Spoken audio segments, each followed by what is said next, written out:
Diduga kasus Vina Cirebon kembali terulang di Tasikmalaya, Jawa Barat. Dugaan kasus Vina Cirebon terulang itu dibawa ke DPR RI pada Kamis 30 Januari.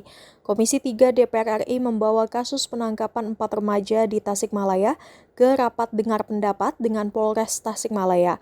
Salah satu anggota DPR RI yang hadir di rapat tersebut, Rieke Diah Pitaloka, kemudian membeberkan sederet kejanggalan penangkapan 4 remaja di Tasikmalaya. Salah satunya, kata Rieke, polisi tidak menghadirkan bukti CCTV di sidang. Ia menyebut keempat remaja terbukti dalam kasus penganiayaan. Rieke pun mengingatkan polisi agar jangan sampai kasus Vina Cirebon kembali terulang. Diketahui kasus tersebut bermula dari adanya aksi pengeroyokan pada 17 November 2024 lalu. Polisi pun menangkap 4 remaja atas insiden tersebut. Namun demikian, keluarga tersangka menampik keterlibatan para remaja itu dalam pengeroyokan. Keluarga korban juga mempermasalahkan dugaan kekerasan yang diduga dialami para remaja tersebut selama ditahan kepolisian. Dan beribu-ribu terima kasih atas follow up dan pengawalan terhadap kasus yang waktu itu diterima pada tanggal 21 Januari 2025. Meskipun pada tanggal 23 Januari dinyatakan vonis 1 tahun 8 bulan.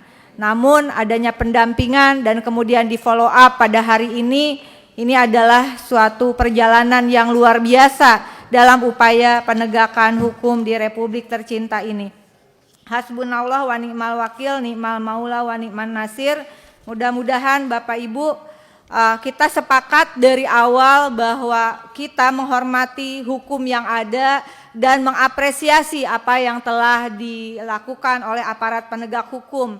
Namun demikian kita juga berharap penanganan yang ada merupakan penanganan responsif berperspektif anak demi kepentingan anak, sesuai bukan hanya acuannya adalah Kitab Undang-Undang Hukum Pidana, namun kita juga memiliki hukum lain yaitu Undang-Undang Perlindungan Anak dan Undang-Undang tentang Sistem Peradilan Pidana Anak.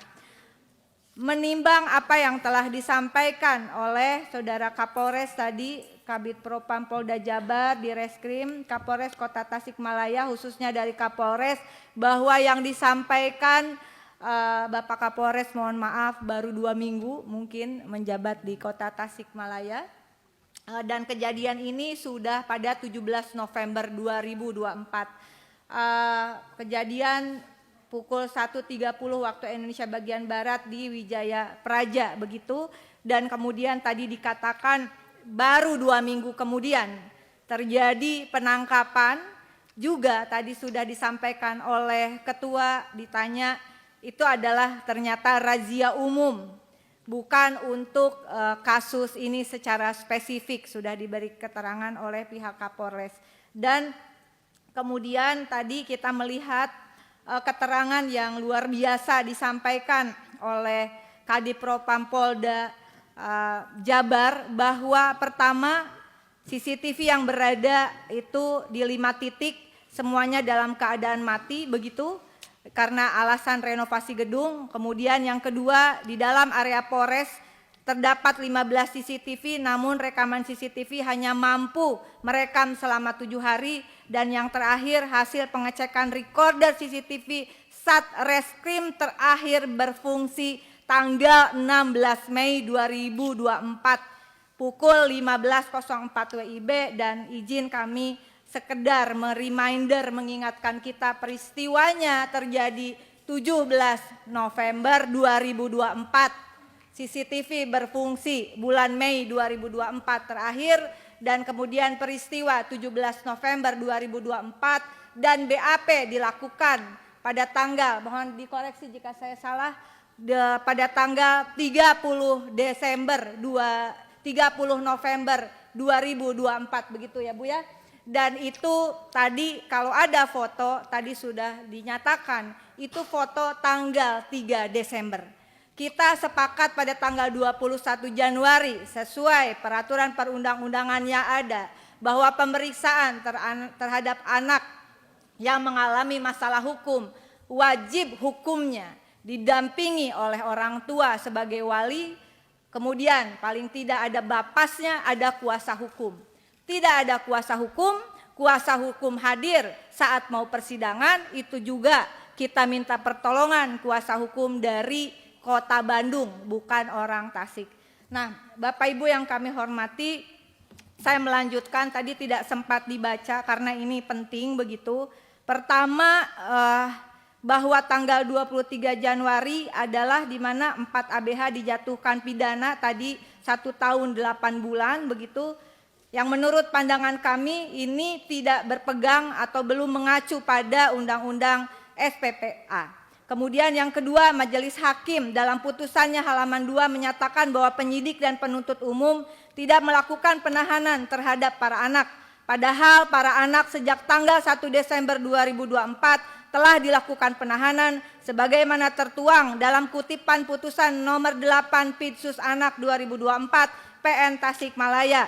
Ketiga, bahwa dari penetapan penahanan yang dikeluarkan oleh PN Tasikmalaya tersebut jelas bahwa Majelis Hakim telah melakukan penahanan sebanyak 2 kali terhadap ABH akibat dibatalkannya dakwaan penuntut umum dalam perkara pidana nomor 8 Sus Anak 2024 PNTSM dalam perkara dan ABH yang sama.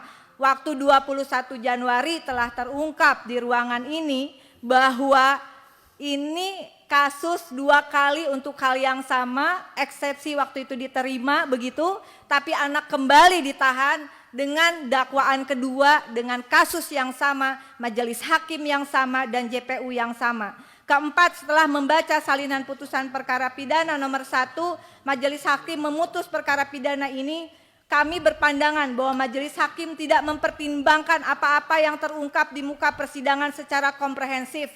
Kami telah menghadirkan saksi ahli dari Universitas Mataram dan juga dari Universitas Indonesia. Kemudian putusan majelis hakim dalam analisis bersama dengan para saksi ahli tentu saja dengan Komisi Perlindungan Anak Indonesia yang ketika itu juga hadir, putusan ini terindikasi didasarkan pada keterangan saksi tunggal dari korban Muhammad Taufik tanpa didukung bukti sah lainnya, di mana tidak ada bukti hasil laboratorium daktiloskopi sidik jari pada alat yang dipergunakan pembacokan. Kedua, adapun keterangan saksi verbalisan, ini kaitan dengan CCTV terakhir, itu berfungsinya Mei 2024. Menyatakan telah melihat 28 CCTV tapi tidak dihadirkan dalam persidangan.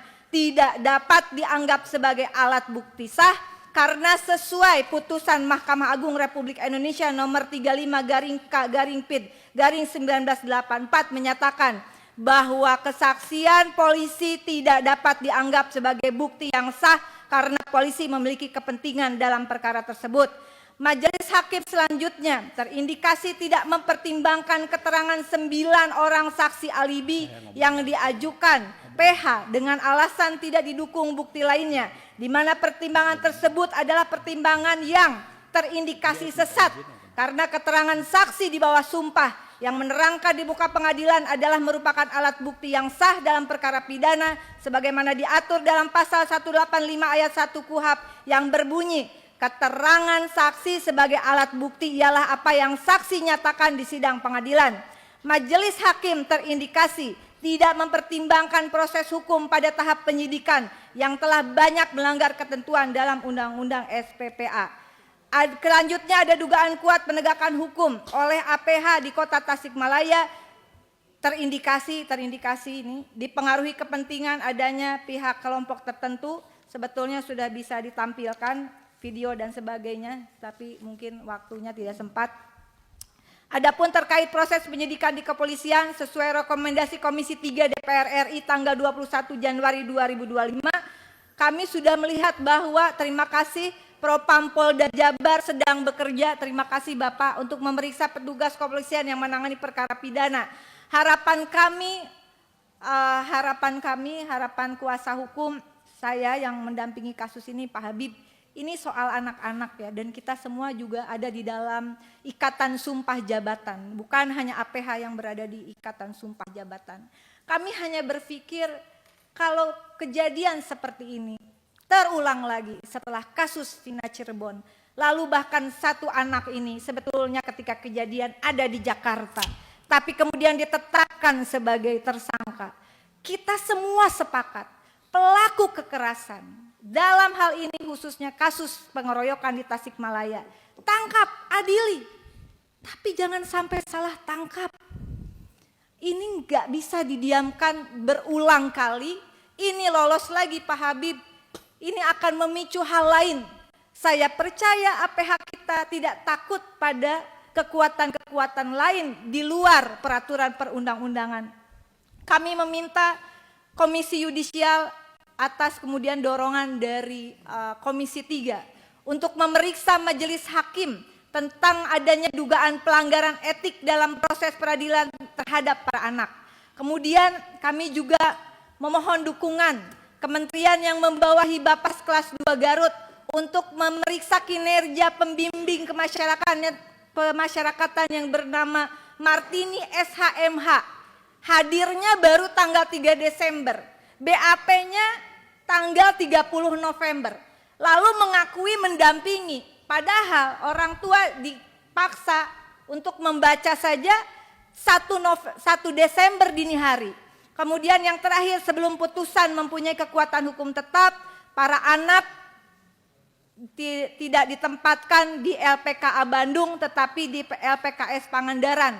Karena ini kami mengajukan upaya banding, teman-teman kuasa hukum mengajukan upaya banding ke Pengadilan Tinggi Bandung. Bapak Ibu yang kami hormati, besar harapan kami sekali lagi saya sepakat dengan Pak Ketua Pak Habib yang berulang kali. Kita tidak dalam proses mengintervensi putusan pengadilan. Karena siapapun tidak bisa mengintervensi. Tapi pengalaman berharga saya dengan Pak Habib ini kasus Dini Sera ya Pak Habib. Jangan lupa subscribe ya.